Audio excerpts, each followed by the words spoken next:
आज की वीडियो में हम बात करेंगे संविधान के आर्टिकल 208 के बारे में, जिसकी की हेडिंग है रूल्स ऑफ प्रोसीजर यानी प्रक्रिया के नियम। कहने का मतलब कि इस आर्टिकल में इस बारे में बात की गई है कि राज्य विधानमंडल के जो दो सदन होते हैं उनमें जो प्रोसीजर होती है उस प्रोसीजर को रेगुलेट करने के लिए रूल्स बनाने का अधिकार किसके पास होता है। इस बात का जवाब देने के लिए इस आर्टिकल में टोटल 3 क्लोजेज हैं। तो आइए जानते हैं इन तीनों ही क्लोजेज को एक एक करके। क्लोज 1 के प्रोविजंस के मुताबिक अगर किसी राज्य में विधानसभा के साथ साथ विधान परिषद भी है तो ऐसे में राज्य विधानमंडल का प्रत्येक सदन अपनी प्रोसीजर को रेगुलेट करने के लिए रूल्स बना सकता है। इसका सीधा सा मतलब यह हुआ कि विधानसभा की प्रोसीजर को रेगुलेट करने के लिए रूल्स बनाने का अधिकार है विधानसभा के पास, और विधान परिषद की प्रोसीजर को रेगुलेट करने के लिए रूल्स बनाने का अधिकार है विधान परिषद के पास।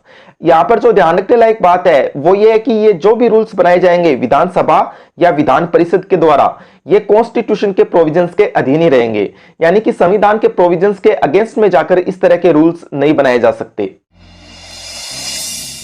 क्लोज 2 में इस बात का जवाब देने की कोशिश की गई है कि जब तक विधानसभा या विधान परिषद के द्वारा ये रूल्स ऑफ प्रोसीजर नहीं बनाए जाते तब तक इनकी प्रोसीजर किस तरह से रेगुलेट होगी।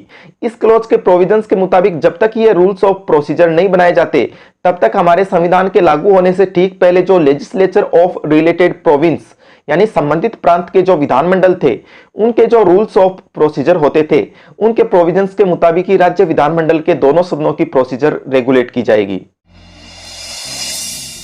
अभी तक हमें यह तो पता चल गया है कि विधानसभा और विधान परिषद के अपने अलग अलग रूल्स ऑफ प्रोसीजर होते हैं, लेकिन ऐसे में सवाल यह बनता है कि उस समय कौन से रूल्स फॉलो किए जाएंगे जब दोनों सदनों के बीच कोई कम्युनिकेशन यानी संचार का काम किया जा रहा हो।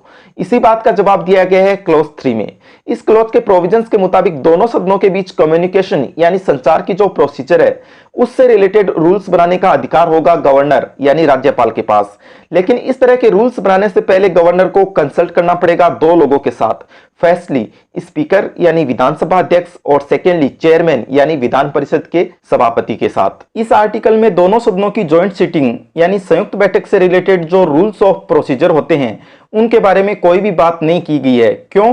क्योंकि राज्य विधानमंडल के जो दो सदन होते हैं उनके बारे में जॉइंट सिटिंग का प्रोविजन लागू ही नहीं होता, यानी विधानसभा और विधान परिषद की कभी भी जॉइंट सिटिंग नहीं होती।